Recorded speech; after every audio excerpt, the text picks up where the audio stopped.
یہ بھوک پیاس یہ سختی تو ایک سعادت ہے، جو وقت روزے میں گزرے وہی عبادت ہے۔ یہ مومنوں کا چلن زاہدوں کی عادت ہے، نوید خلد سناتی ہوا۔ عمل اپنے مذہب کے مطابق کریں، ویڈیو کو پورا دیکھیں ورنہ عمل میں نقصان کے ذمہ دار ہم نہ ہوں گے۔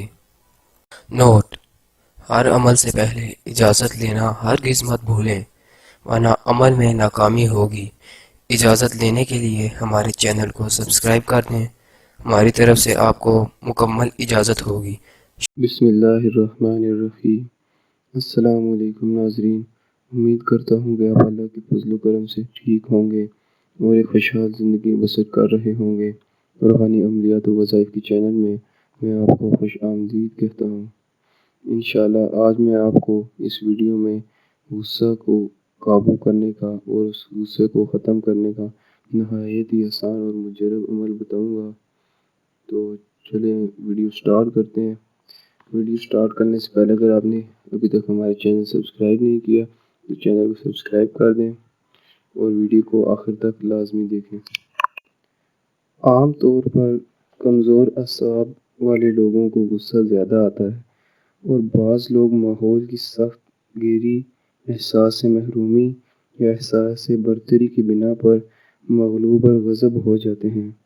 یہ بھی دیکھا گیا ہے کہ گھر سے باہر یا دوستوں میں نہایت منتحل مزاج ہوتا ہے اور گھر میں بیوی بچوں کے ساتھ غصیل بن جاتے ہیں۔ ایسے لوگوں میں کسی نہ کسی طرح جذبہ اقتدار کار فرما ہوتا ہے۔ بہرحال کوئی بھی ہو، اگر مریض خود غصہ سے نجات پانا چاہے تو وہ غصہ کے وقت پانی پر ایک مرتبہ یا ودود پڑھ کر دم کرے اور 3 سانس میں پانی کو پی لے۔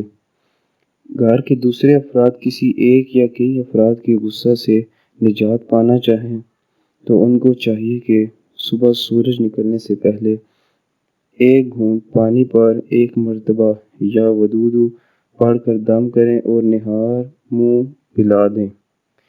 اگر یہ ممکن نہ ہو تو دم کیا ہوا پانی کسی صراحی یا برتن میں ڈال دیں جس سے تمام گھر والے پانی پیتے ہوں۔ انشاءاللہ غصہ سے نجات ملے گی۔ یہ نہایت آسان سا اور مجرب عمل ہے لیکن بہت پر اثر عمل ہے۔ اگر آپ کو یہ عمل پسند آیا ہو تو ویڈیو کو لائک کر دیں، چینل کو سبسکرائب کر دیں۔ مزید مجرب آزمودہ عملیات اور وظائف حاصل کرنے کے لیے ہمارے چینل کو بھی سبسکرائب کرنا ہرگز مت بھولیں اور گھنٹی کے نشان کو بھی دبا دیں۔ ملتے ہیں اگلی ویڈیو میں کسی اور عمل کے ساتھ۔ تب تک اپنا اور اپنوں کا خیال رکھیں۔ اللہ حافظ۔